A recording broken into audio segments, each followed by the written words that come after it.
कुछ एक हमारे युवा भगत भाई बहन हैं, उनको अभी ये चीजें समझने में थोड़ा सा समय लगेगा। तो दास उन सभी भाई बहनों से विनती करेगा कि भाई थोड़ा समझने का प्रयास करो।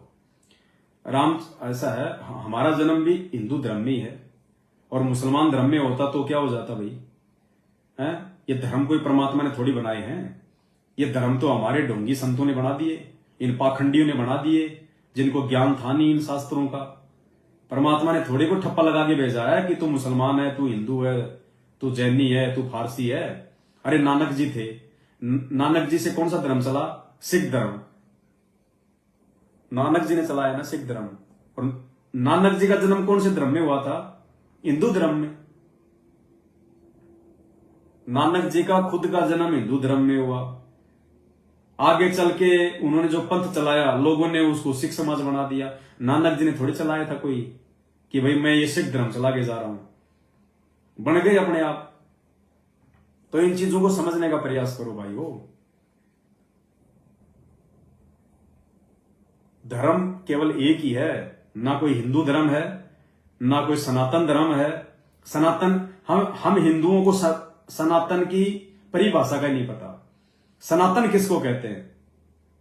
ये कहते हैं कि हमारा हिंदू धर्म तो सनातन धर्म है। क्या होता है सनातन धर्म? हिंदू धर्म 3000 साल पहले आया है। उससे पहले कहां था हिंदू धर्म? आदि शंकराचार्य के बाद से हिंदू धर्म नाम पड़ा है। आदि शंकराचार्य से पहले हिंदू धर्म कहां था? हजरत मोहम्मद जी ने यह मुसलमान धर्म चलाया, उससे पहले कहां था इस्लाम? 2500 साल पहले ईसा मसीह जी के बाद से ये ईसाई धर्म चला है, ये मुसलमान धर्म से निकला है। कहां है ये? क्या है? धर्म केवल एक ही है, मानव धर्म। अगर आप में धार्मिकता है, आपके अंदर मानवता है, आपके अंदर इंसानियत है, तो आप धार्मिक हैं, वरना कोई धर्म नहीं है। परमात्मा ने हिंदू की क्या परिभाषा बताई पता है? हिंदू कौन है? जो बीड़ी पीता है वो हिंदू नहीं है, वो दुष्ट है। जो भांग, तमाकू, सिगरेट, हुक्का, कोई भी नशा करता है वो हिंदू नहीं है, वो दुष्ट है। जो शराब पीता है वो हिंदू नहीं है, वो दुष्ट है। जो ब्याज लेता है वो हिंदू नहीं है, वो दुष्ट है। जो चोरी करता है, जारी करता है, झूठ बोलता है, छल कपट करता है, मिलावट करता है, 2 नंबर के काम करता है, वो हिंदू नहीं है, वो दुष्ट है। जो गीता जी में लिखी गई शास्त्र विधि को त्याग के मनमानी भक्ति करता है, वो दुष्ट है, हिंदू नहीं है। जो ब्रह्मा विष्णु महेश की जो पूजा करता है वो हिंदू नहीं है, वो दुष्ट है। जो 33 करोड़ देवी देवताओं की जो पूजा करता है वो हिंदू नहीं है, वो दुष्ट है। गीता जी मना कर रही है। जो हरे राम हरे कृष्णा राम राम राधे राधे श्याम मिला दे जय गणपति, जो इस तरह के नाम जाप करता है, जयकारे लगाता है, वो हिंदू नहीं है, वो दुष्ट है। क्यों है? क्योंकि वो अपने ही धर्मशास्त्रों के खिलाफ भक्ति कर रहा है, आन उपासना कर रहा है। और आन उपासना को परमात्मा ने सबसे बड़ा अपराध बताया। और अपराध कौन करता है? अपराधी, दुष्ट। गीता जी अध्याय नंबर 8 श्लोक नंबर 13 क्या लिखा हुआ है? ओम इति एक अक्षर ब्रह्म व्यवहारण माम अनुसमरण ये प्रयाति तजम देहम सयाति प्रमाम गतम। गीता जी कह रही है कि एक ओम नाम का मंत्र है। और अध्याय नंबर 15 के श्लोक नंबर 16 और 17 में फिर आज परमात्मा ने आके बताया कि ओम से ऊपर 2 मंत्र और हैं, तत् और सत्य। वो तो संत रामपाल जी के शरण में आने के बाद ही पता चलेंगे। लेकिन असल में यदि आप हिंदू भी मानते हो अपने आप को, तो हिंदू धर्म का जो पवित्र ग्रंथ है श्रीमद् भागवत गीता, वो कह रही है कि भैया मेरे को जो पढ़ लेगा, जो समझ लेगा, वो केवल एक मंत्र का जाप करेगा, ओम बोलकर, ओम ओम। गीता जी में इसके अलावा कोई मंत्र ही नहीं है। चारों वेद, हिंदू कहते हैं हमारे वेद हैं, वैसे तो समस्त मानव जाति के हैं। वेदों में यजुर्वेद अध्याय नंबर 15 श्लोक नंबर 40 सिर्फ एक ओम नाम लिखा हुआ है, सिर्फ ओम मंत्र एक। इस ओम मंत्र के अलावा, और वो भी अधिकारी संत से यदि कोई ओम नाम का जाप लेके मंत्र जाप करेगा, वो अपने आप को हिंदू कह सकता है? बाकी हिंदू नहीं है कोई। और मुसलमान कौन है? मुसलमान है कोई?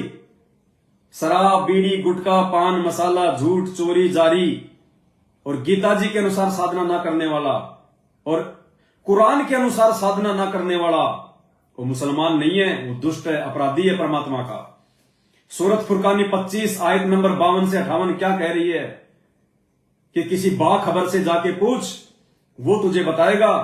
कुरान का ज्ञान देने वाला जिसको मुसलमान भाई अल्लाह कहते हैं, वो खुद कह रहा है हजरत मोहम्मद को, जब जबरील नाम का फरिश्ता उसको ऊपर लेके गया, वो खुद कह रहा है कि भैया मुझे भी नहीं पता वो अल्लाह कौन है, वो परमात्मा कौन है। अगर उसकी जानकारी चाहिए तो किसी बाखबर से जा पूछ, किसी इल्म वाले से। बाखबर गीता जी में जिसको तत्वदर्शी संत कहा गया है, जो वर्तमान में संत रामपाल जी भगवान है, उनके अनुसार यदि कोई भक्ति करेगा संत रामपाल जी भगवान के बताए अनुसार, वो असली मुसलमान है। वरना ये मुसलमान नहीं है जो अल्लाह अल्लाह अल्लाहू अकबर 5 समय की नमाज कर रहे हैं, मंदिरों में जा जाके बंक मार रहे हैं, वो मुसलमान नहीं है। बकरे भी खा रहे हैं, भेड़ भी खा रहे हैं, गाय भी खा रहे हैं, जानवर भी खा रहे हैं और अल्लाह की इबादत कर रहे हैं। अरे उस अल्लाह की रूह को तो तुम मार के खा रहे हो, उस परमात्मा की आत्मा को तो तुम मार के खा रहे हो और उसी परमात्मा से दुआ कर रहे हो। वो पागल है क्या अल्लाह? अल्लाह पागल है क्या? तुम किसी आदमी से 5,000 रुपए मांगने के लिए जाओ और उसके बेटे को उसके सामने थप्पड़ मारो, उसको मार दो, वो तुम्हें 5,000 रुपए देगा? तो तुम अल्लाह का मतलब क्या होता है? भगवान, परमात्मा।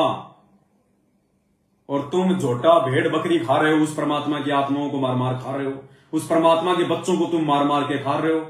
वो अल्लाह तुमसे प्रसन्न होगा? तो कोई भी मुसलमान वर्तमान में जो संत रामपाल जी भगवान के शरण में नहीं है, वो इंसान कहलाने के लायक नहीं है।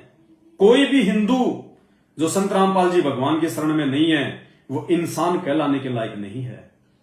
कोई भी सिख या जैनी जो संत रामपाल जी भगवान के शरण में नहीं है, वो इंसान कहलाने का अधिकारी नहीं है, क्योंकि वो अपने ही धर्मशास्त्रों के विरुद्ध भक्ति कर रहे हैं। और आन उपासना, मनमानी पूजा पाठ, ये परमात्मा ने बताया सबसे बड़ा अपराध है, सबसे बड़ा अपराध। तो ये भाई बहन इतने जल्दी नहीं समझ पाएंगे। इनसे भी मैं प्रार्थना करूंगा कि बेशक तुम जो मर्जी लिख लो एक कमेंट्स में, क्योंकि देखो भाई हमें परमात्मा ने जीवित मरना सिखा दिया। हम तुम लोगों की तरह नहीं है। हम लोग हिंसा में विश्वास नहीं करते, हम लोग मारकाट में विश्वास नहीं करते, हम लोग गाली गलौच में विश्वास नहीं करते। हमें परमात्मा ने जीवित मरना सिखाया है। यो गुरु ज्ञान विज्ञान वाणी, जीवित ही जग में मरो। और परमात्मा कहते हैं जीवित मर के देख ये सुरता, किसा आनंद आवहे। तो परमात्मा ने हमारे को जीवित मरना सिखाया। जीवित मरना उसी को कहते हैं, चाहे कोई गाली दे, चाहे कोई थप्पड़ मारे, चाहे कोई उल्टा सीधा बोले, चाहे मां बहन की गालियां दे, उनको हंसते हंसते सहन करना है जीवित मरना। मन में कोई बदले की या वापस गाली निकालने की भावना पैदा ना होना। और ये गुण केवल संत रामपाल जी भगवान के सत्सेवक बच्चों में ही आ सकते हैं, बाकी संगत में भी नहीं आ सकते। तो पुण्यात्माओं, इन भाइयों का दोष नहीं है, क्योंकि इनके वो 75% जो प्रारब्ध है, उनका दबाव इतना भयंकर है कि इनको सच्चाई काल समझने नहीं दे रहा। बाकी इनसे प्रार्थना है, आप मोबाइल आप सभी भाई बहनों के पास में रहते हैं, आप यूट्यूब पे जाओ, संत रामपाल जी महाराज के सत्संग लिखो, टाइप करो, सर्च करो और आप गुरुदेव के सत्संग सुनने का प्रयास करो। देखो ये मेरी बातें, मेरे जो ये सात संगति के वीडियो ना, ये आप लोगों की समझ में नहीं आएंगे, आप लोगों के पल्ले नहीं पड़ेंगे ये, क्योंकि ये तो बहुत हाई लेवल का मामला है। ये संत रामपाल जी भगवान के सत्संगों का निष्कर्ष है और आप लोगों ने उनके नीचे से ज्ञान सुनना पड़ेगा। आपने उनके सत्संग सुनने पड़ेंगे पहले। जब आप गुरुदेव के सत्संग सुनोगे, फिर उनकी शरण में आओगे संकल्प दीक्षा लेके, उसके बाद आपको ये सात संगति के वीडियो समझ